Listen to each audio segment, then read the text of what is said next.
Bismillah, Assalamualaikum warahmatullahi wabarakatuh.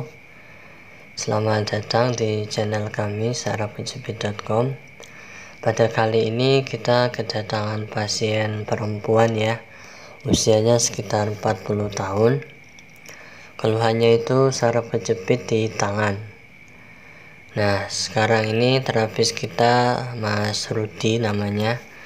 Ya, mohon maaf itu celananya kayak preman, karena tadi beliau buru-buru karena juga pasiennya dadakan langsung datang ke sini, jadi mau nggak mau juga kita kerjain atau kita garap.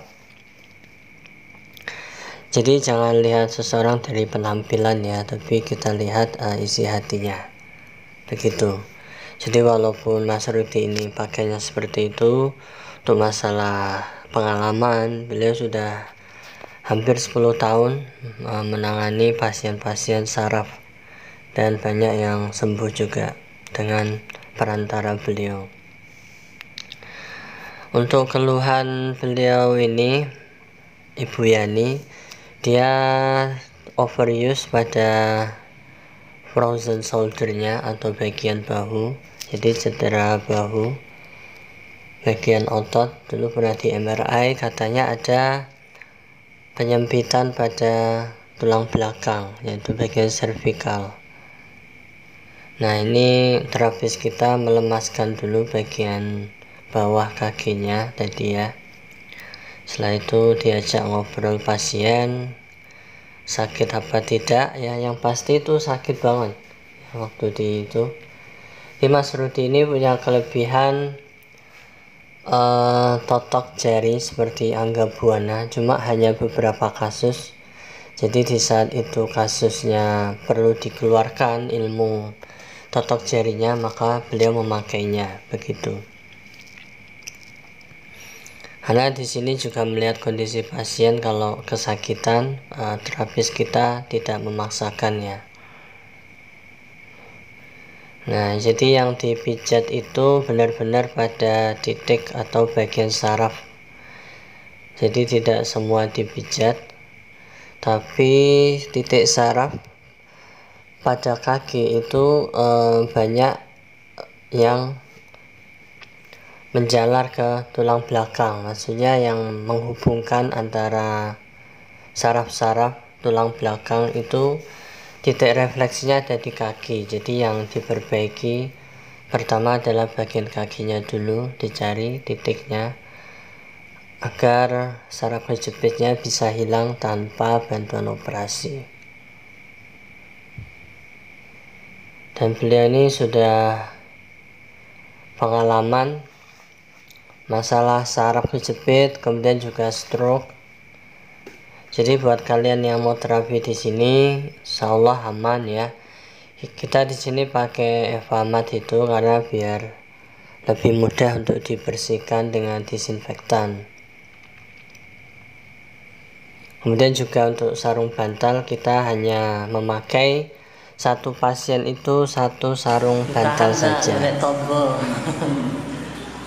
Saraf kejepitnya diambil.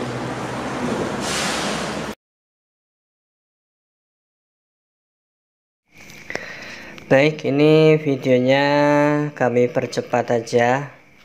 Jadi tujuan video ini adalah edukasi ya buat kalian semua yang mengalami saraf kejepit, entah itu di pinggang atau di leher. Kita memberikan video ini untuk Anda, siapa tahu bisa mempraktekannya di rumah, jadi tanpa harus ke sini. Jadi tujuan utama dari sarafkejepit.com ini, dengan saya sendiri ownernya, itu lebih ingin berbagi pengalaman dan cerita ya. Karena dulu bapak saya kan sembuh dari saraf kejepit ini dengan susu kolostrum. Ya, dulu juga pernah pijat-pijat seperti ini ya, sudah kemana-mana. Mungkin udah habis jutaan juga, dan hampir 1 tahun tidak ada hasil. Dan akhirnya saya daftarkan operasi, lah kok nunggu 1 bulan itu minum susu kolostrum sembuh. Jadi dari situ saya membuat website sarafkejepit.com ini. Produk utama kita susu kolostrum. Jadi itu untuk nutrisi tulang belakang. Sifat dari saraf kejepit itu sendiri ya, pengobatannya itu ada dua kalau menurut saya. Dari terapi fisik itu bisa dilakukan dengan pijat seperti ini ya, tapi jangan terlalu sering pijat karena juga tidak bagus ya. Dan usahakan kalau pijat juga cari yang benar-benar pengalaman dan fokus pada titik sarafnya, jadi tidak sembarang pijat gitu. Kemudian cara yang kedua, penyembuhan saraf kejepit setelah kita terapi fisik seperti renang, yoga, senam ya, itu semua terapi fisik bagian luar. Kita butuh nutrisi bagian dalam. Nah, jika mereka-mereka yang kasusnya masih gejala atau belum parah, sebenarnya bisa dicegah ya dengan pola hidup yang sehat, makanan yang sehat, kemudian jangan stres yang berlebih dan kurangi gerakan yang itu menyebabkan rasa sakit atau gerakan yang sifatnya kontinu. Itu dijeda dulu untuk sementara waktu. Karena terkadang otot ini butuh istirahat juga. Kalau kita berlebihan memakainya, maka otot ini akan masuk kepada bantalan tulang belakang. Ya, itu disebut dengan HNP ya, kalau istilah medisnya. Nah, teknik pijat dari terapis kita ini hanya fokus pada titik ya, dan jika pasiennya perempuan tentu tidak lepas pakaian alias masih berbusana gitu ya. Dan di sini wajib pakai masker karena protokol kesehatan, dan kita selalu usahakan steril. Nah, waktu di sini tuh sakit banget ya. Buat yang punya keluhan nyeri pundak, leher itu sampai ke tangan, pinggang sampai ke kaki itu pasti merasakan sakit luar biasa waktu ditekan. Nah, ini juga teknik Anggabuana lah ya. Ini kayak semacam totok jari. Dan ini menggunakan tenaga dalam. Jadi nggak semua terapis bisa menerapkan seperti ini, hanya di sarafkejepit.com. Yang maksudnya bukan di sarafkejepit.com aja. Sebenarnya totok jari ini sudah banyak dipakai ya oleh Anggabuana, Jaga Satria. Nah, maksudnya kalau wilayah Sukoharjo ini setahu saya yang bisa totok jari ini ya Mas Rudi ini.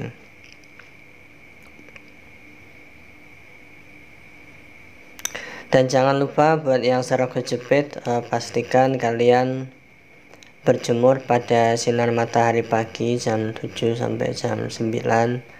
Kemudian kalau pagi bangun tidur minum air hangat, perbanyak minum air putih ya, terutama yang hangat. Hindari dulu minum minuman yang es gitu. Dan jika kalian sering konsumsi obat untuk mengurangi nyeri, maka banyak sekali ya obat yang bisa dipakai, kayak ibuprofen itu juga bisa. Atau kalau alternatif herbalnya juga banyak ya sebenarnya, ada madu pahit, jeli gamat. Nah, itu semua tergantung kondisi tubuh dan ibarat jodoh-jodohan. Ada yang minum ini cocok, ada yang minum itu nggak cocok ya. Kalau bapak saya cocoknya dengan susu kolostrum. Dan alhamdulillah banyak juga ya testimoni kesembuhan dari minum susu ini.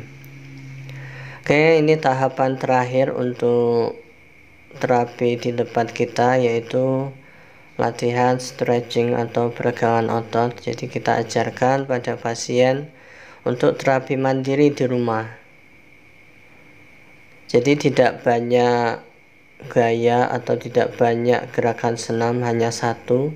Cuma itu sudah mewakili semuanya. Nah, itu kita ajarkan di sini oleh terapis kita yang sudah berpengalaman. Oke, sekian dulu video singkat ini, semoga membantu kalian semua. Entah itu yang lagi sakit atau lagi cari-cari informasi tentang saraf kejepit ya, saya doakan semoga cepat sembuh.